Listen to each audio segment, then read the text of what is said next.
আমার পার্টির ভারপ্রাপ্ত চেয়ারপারসন তারেক রহমান, বেগম খালেদা জিয়া এবং বিএনপির সকল নেতৃবৃন্দের পক্ষ থেকে আপনাদেরকে আন্তরিক অভিনন্দন এবং কৃতজ্ঞতা প্রকাশ করি। এখানে তিনজন ট্রাস্টি হয়েছে। প্রথম তুষার কান্তি বাকুদা কই তখন হয়েছেন, তখন আমি সংসদ সদস্য, যেহেতু যুব দলের সাধারণ সম্পাদক বাবু কামাখ্যা চন্দ্র দাস।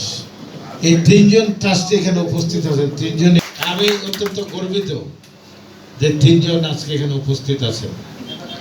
আরেকটি ঘটনা, আমি যখন এমপি তখন এই চৌমনি বড় মসজিদের ভীষণ ঝামেলা, বড় মসজিদের ঝামেলা মোতাল্লি দাবি করেন তারা তাদের পৈতৃক সম্পত্তি। তারপর আমরা খোকা মিয়া মারা গেছেন, হাজী সুমন সাহেব মারা গেছেন, অত্যন্ত নিবেদিত মানুষ হাজী সুমন সাহেব। এই মসজিদ নিয়ে উনি অনেক পরিশ্রম করেছেন, অনেক। আমি সভাপতি, ঘাটতে ঘাটতে ঘাটতে ঘাটতে এই মসজিদের বড় মসজিদের দাতাকে তখন খুঁজে পেলাম। একজন হিন্দু ভদ্রলোক এই মসজিদের সম্পত্তির দাতা হচ্ছেন একজন হিন্দু ভদ্রলোক। মুসলমানদের সম্পত্তির উপরে এই মসজিদ প্রতিষ্ঠিত নয়।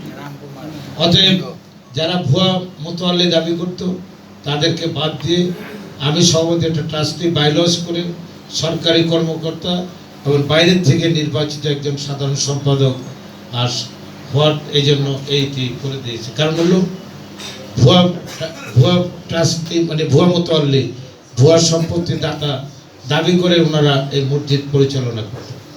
তারপর মসজিদের কি অবস্থা হয়েছে, আমরা এটাকে এই 100 কোটি টাকার সম্পত্তি মসজিদকে উদ্ধার করে দিয়ে গেছে। পরবর্তী পর্যায়ে এই 100 কোটি টাকার সম্পত্তি যারা মসজিদের দোকান বেচেছেন 50 লাখ, মসজিদের খাতা আছে 5 লাখ। মসজিদের অনেক সময় বেচেও নেই, 50 লাখ টাকা অ্যাডভান্স নিয়ে 2000 টাকা ভাড়া ধরে, যে দোকানের ভাড়া 50,000, ওইটা ধরে ওনারা এই মসজিদের সম্পত্তিগুলোকে এভাবে করেছেন। তা আমি একথার এই জন্য বললাম, হিন্দু হোক মুসলমান হোক, যদি ব্যক্তিটি যদি সৎ না হয় তার কাছে কিছুই নিরাপদ নয়। নিরাপদ হলো তার কাছে যে মানুষ, যার কাছে মানবতা আছে, তার কাছে নিরাপদ।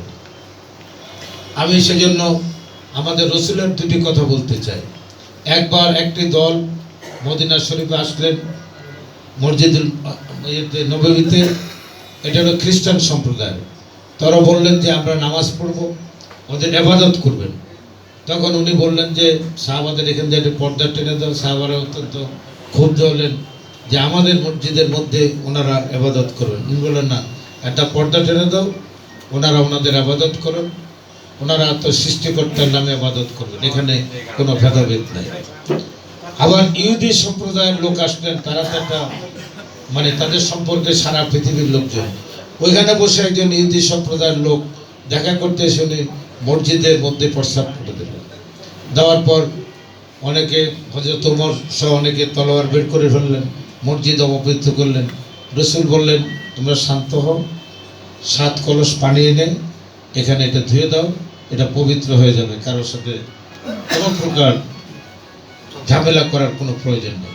ইসলাম যেমন মানবতার ধর্ম, হিন্দু ধর্ম বলে মানবতার কথা, খ্রিস্টান ধর্ম মানবতার কথা বলে, বৌদ্ধ ধর্ম মানবতার কথা বলে। সকল ধর্মের একটি আহ্বান, সেটি হলো মানব সেবা, এর উপরে কোনো সত্য নাই।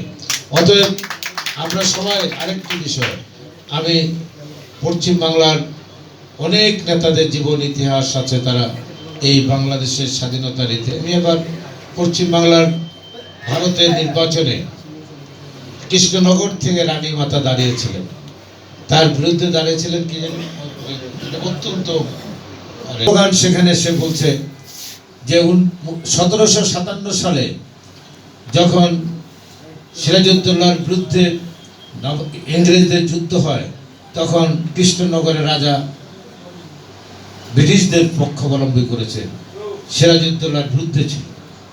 সেই শব্দটি এনে যে এই রাজ পরিবার ভারতের স্বাধীনতার বিরুদ্ধে, বাংলার স্বাধীনতার বিরুদ্ধে সেদিন কাজ করেছে, অতএব এদেরকে ভোট দেওয়া যাবে না।